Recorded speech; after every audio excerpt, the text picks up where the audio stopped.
ES Audio. From the Evening Standard in London, I'm David Marsland, and this is the Leader Weekends. Every Saturday, we bring you a bonus episode of our business podcast, How to Be a CEO. This is a cut-down version, so hit the link in the show notes to hear the full thing, or search your podcast provider for How to Be a CEO. You might not think about your local florist as being a tech company, but of course it is. And yeah, it's not Meta, but that handy card machine they're using for sales, that website that's taking their online orders, how they make their stock purchases, it's all tech. But if all those SMEs in Britain are now all tech companies, what does that mean for the networks that provide the services? A flower shop, a restaurant, a bike shop, they're all digital.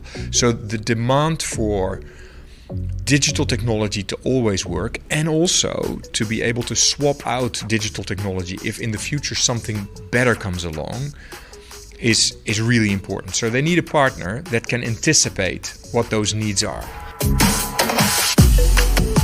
Bas Burger is the CEO of BT Business, which only officially launched in April. It's a merging of the telecom giant's formerly separate global and enterprise units, and it has an enormous job to do in very little time. Where we had the revolution of the internet, after which we had the revolution of the smartphone. Now we're going to get the revolution of automation powered by AI, artificial intelligence.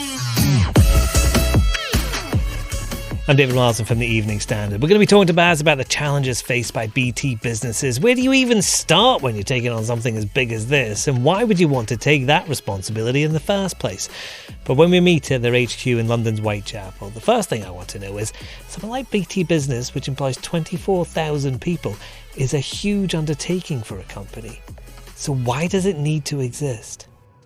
If you look at BT, we're servicing consumers and we're servicing business customers. So we have a network that, during the day, during the week, is being used by business customers, and in the evening and in the weekends, most consumers are on the network. Yes. So from a logical standpoint, you would organize it in that way. Now, the reason it was different previously is because we had a business-to-business business in the UK, servicing these customers, and we had one that serviced customers globally. They were distinctly different businesses, set up in a different way.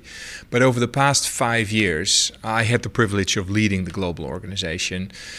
We have restructured it in a way that we are focused much more on a set number of customers, and we are solving the problem, which is pretty much the same problem we're solving for business-to-business customers in the UK. So therefore, we decided to put the two businesses together to simplify and to scale some of the things that we're doing in the company to benefit both organizations. So what is the problem being faced by business customers today? Yeah. Let's put the consumer ones to one side. That's me not being able to get my Netflix and that thing spinning around. But for business customers, what is the problem? It is actually not very different to what you just described, David, because they are not watching Netflix all day. They're not watching Netflix, but they are using applications that make their business efficient and make them competitive in their individual markets. So it's the same as you use Netflix, you have it on your phone, on your iPad. It doesn't really run on your phone or your iPad. It runs somewhere in the cloud. Mm-hmm.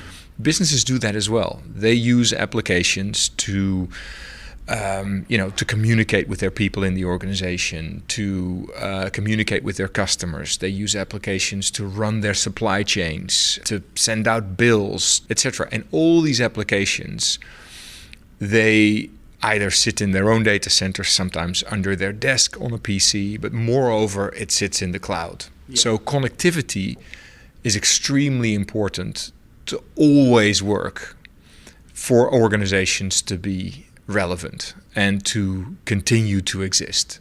So essentially that's the problem that we as an organization need to solve for businesses, is deliver that rock solid foundation that they can access any digital technology today and in the future. But okay then, so you have that as the priority, to create this rock solid foundation. How do you make it rock solid? How do you say this cannot fail? Here's what we're going to do to make sure it doesn't. Yeah.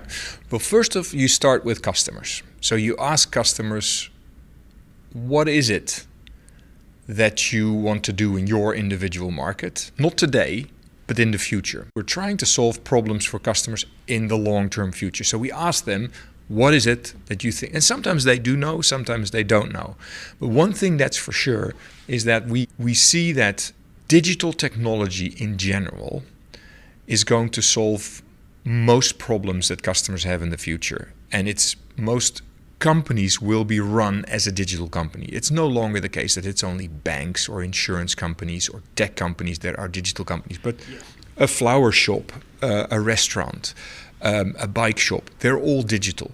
So the demand for digital technology to always work, and also to be able to swap out digital technology if in the future something better comes along, is really important. So they need a partner that can anticipate what those needs are. But so much of this, the way you're describing it, is gazing into a crystal ball, isn't it? You can't know where you're going to be in 10 years. But I guess, that's a good milestone to reach. You have to know where it's going to be in 10 years. Yeah, but what you do know is what's definitely not going to change. You do know that customers always would like more bandwidth, not less, because of all the technology that's coming. What you do know is they want more availability, not less. For example, where we had the revolution of the internet in the beginning of the century, after which we had the revolution of the smartphone. Now we're going to get the revolution of automation, particularly powered by AI, artificial intelligence, and Gen AI is part of that. We know that is going to accelerate the need for companies to be able to have big data sets available at their fingertips, and that will require the network to do a lot more than the network can do today. So we know all of these things are going to happen. Exactly how, we don't know. But we know we need to get bandwidth available, we need to get availability up, and we need to get predictability up. Because it's not everything needs to be available all the time. You just need to make sure that you understand which applications for which companies need to be available all the time. Right, I'm going to step back for a couple of minutes and let people who are better at adverts than me do some adverts. You should have a listen to them. Somewhere in there might be the future. Who knows? What we do know is that How to Be a CEO brings you insights from some of the world's top companies every fortnight. And if you follow on your podcast provider, you'll never miss an episode. So while you're listening to these, hit that button.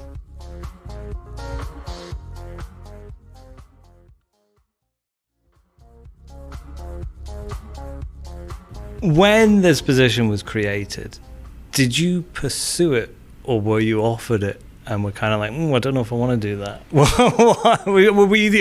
This job exists, I'm going to do it, or I don't know. Well, many times in my career, and I would say also to many of your listeners, you will find yourself in a position where people offer you things because they've seen you do things you do really well, and people think, hey, David's a good guy, maybe we should ask him to do this particular task. That's what happened here as well. Basically, there was an idea to put both businesses together. Obviously, I helped with the idea because I was running one of the two businesses, and and it was offered to me, and I find it an extreme big honor and huge responsibility to do this. But so I grabbed it with both hands. But you'll find that most of these things are offered to you. It's you can still pursue it, but chances you get it are higher if they offer it to you. And what was the first thing you did on day one when this was all done and gone, right, this is it, this is where it starts? What did you do first? Talk to our customers and talk to our people a lot. Ask questions. As long as you can, I would advise anybody starting any new role, not only a CEO role, is to make sure that you ask questions and do not give answers as long as you possibly can.